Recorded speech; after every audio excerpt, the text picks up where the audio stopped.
Go. Hello, happy Sabbath. I'm here karon diri sa Library of National Library sa Israel. Nada brad, tanaw na to brad.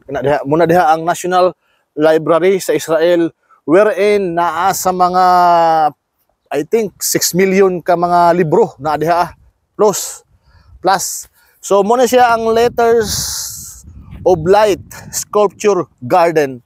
So mo ni siya, tanaw na to brad, mo ni siya ang 22 letters sa Hebrew language. Kani siya, nga nung gitawag ni siya nga Letters of Light, mao ni siya ang original language sa Biblia.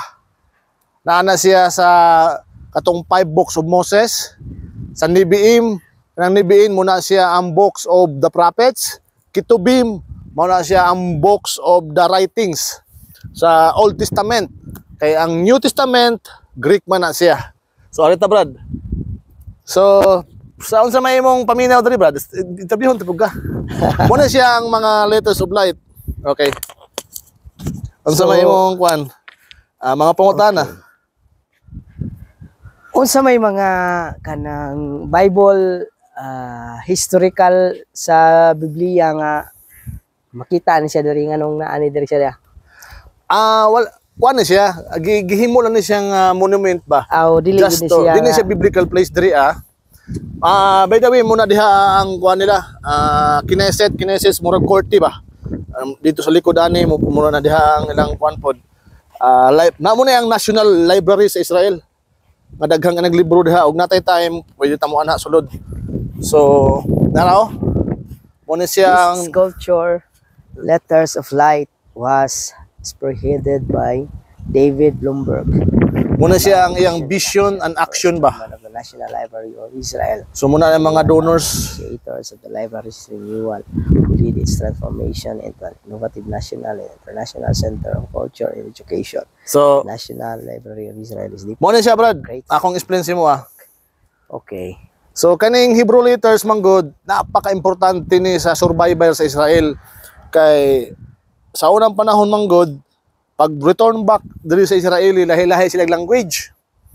So mo na nga di sila magkasinabot. Mo to si Eliezer nga usa na siya ka Benjamin Ben Ezer, Eliezer bin Yehuda day.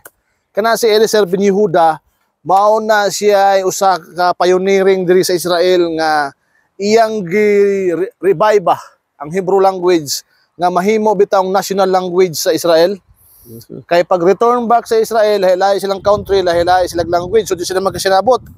So ang iyang gihimo, iyang gi-revive karon ang ang language sa Hebrew ba. Pero in a modern way. Kay na may mga Hebrew language nga sa karon nga modern wala pa sa unang panahon. Example na lang, kining cellphone, laptop, sakyanan, eroplano, wala man na sa unang panahon. So iyang revive karon nga panahon. So muna nga nabuhi ang Hebrew language karon. So muna siya nga napaka-historical, napaka-importante kayo na nga kuan language kani siya. Kana sa Hebrew language pod na gitawag ana nga Nikodot, na ay Tagim, na ay daghan na siya og meaning kay na siya gitawag nga gematria. Kung gusto gid mo further study ana siya nga language, and ang mga ubang scholars pod moingon sila nga mo na language nga before pa na create ning kalibutan, mo na ang original language sa Ginoo. Kay di ba sa John 1:1, in the beginning was the word, and the word was with God, and the word was God. So mo na siya ang unang creation daw sa Ginoo na nasa inyo na og maminaw mo o mutuo mo sa dili. Ang una daw creation sa Ginoo, the Hebrew letters, second the numbers, and then third is communication. Muna siya ang gihimo niya, and then si Jesus Christ, and then the land of ang kalibutan, and then etc. So mo po na ilang kuan nga mo na ang original language ni Adam and Eve. And then sa Tower of Babel pod, mauna ang unang language sa Tower of Babel, and then gilibog sila, muna nga magstorya na sila naglahi-lahi ng language. Pero ang original daw nga language, mauna ang Hebrew. But of course, I'm not saying mao gina siya nga kuan truth, but at least naatay broader understanding ba or naatay mga ideas ba kana nga mga idea o theories kumbaga. So muna siya bad. Muna yung 22 Hebrew language, muna siyang Aleph, Bet, Gimel, Dalet, Hey, Bab, Sin, Chet, Tet, Yud, Kaf, Lamed, Mem, Nun, Samik, Ain, Pe, and Kuf, Resh, Shen, Tab. Muna siya. So 22 na siya. Yan na po na siya 5 kasupit. So at least nahibaw na to nya adto ta unahan brad mo na siya sa unahan dito arita brad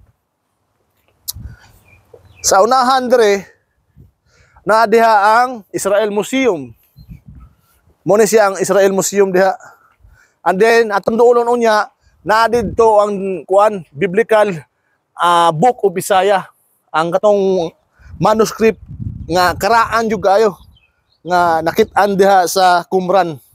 And then sa tapad ana na diha ang Bible Museum, and dire National Israel Museum, and then diha mao na ang Knesset, ang ilaang government center sa mga political leaders. And mao na importante kaini nga mga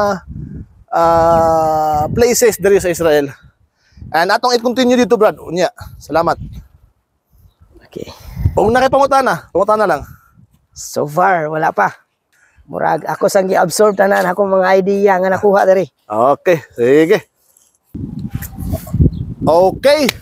Na ako karon diri sa Israel Museum sa Jerusalem. Ako lang ning ipakita sa inyo ba arita brad.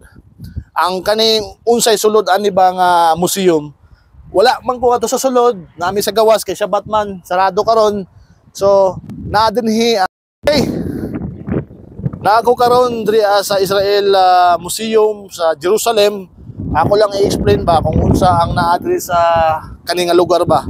So kani brad, atong tan-awon diri sa unahan. Murag ko og nag-tour sa inyo apod. Sa mga viewers ani, murag virtual tour ba. Haya-haya sa uban murag pug nakaray Israel no. So, okay kayo. Panalangin po sa Ginoo ba nga gitagaan tag chance ba nga giparit tag Israel nga wherein kanang dili makarig Israel ato na lang dadon sa ilaha ang mga importanteng mga impormasyon. Okay?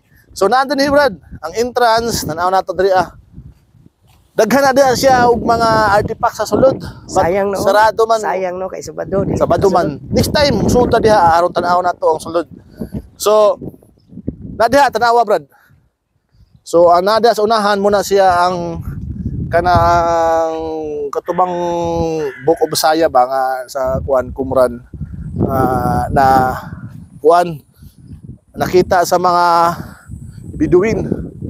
So nadiha ang kuan gi-preserve ang manuscript nga karaan na nadiha tanawa mga sulod sa entrance na diha muna siya ang entrance sa skilid na nadiha daghan kanang mga kuan nadiha ang katong ahaba means love nga dako kay nga kining monumento ba or kaning icons nya dito brad mo na ang Bible Land Museum ani Bible Land museum na diha sila yung mga entrance diha na entrance murag 44 shekel lang imong entrance kung gusto ka mosulod diha murag I don't know pila ng museum Israel Museum nga kuan entrance so at least ba nakita ikuan na i-zoom brad mazuma siya ang manuscript nga na-preserve sa Book of Isaiah.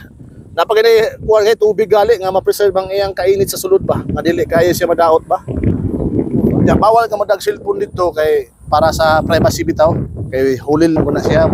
Hindi nila i-preserve nila ba nga dili bitaw kayo mayaga-yagaan. So kani muna siyang mga important kaayo nga mga place diri sa Jerusalem. So at least nakita na nato ba ang mga iconic places or mga importante nga place diri sa Jerusalem. And next time na pod at least mahibaw-an na nato ba.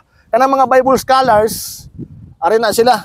Bible Museum mag-study nya ari sa Bible Israel Museum and then moadto sa National Library. So ang ilang kuang doon na lang kuan. Ang ilang learning yun, mas high caliber yun siya kay naman na diri Di ba? Kung gusto sila mag-research sa Biblia, wari lang, the best place to learn the Bible in Jerusalem or in the whole Israel. Kaya naagyon siya ay ingon ba nga historical, na siya ay field study, na siya ay mystical, na siya ay theological or academic, and etc. So, I think kanilang anay at least matandaan nato mga relevant information ang public. And Shabbat Shalom, bye bye, God bless us all.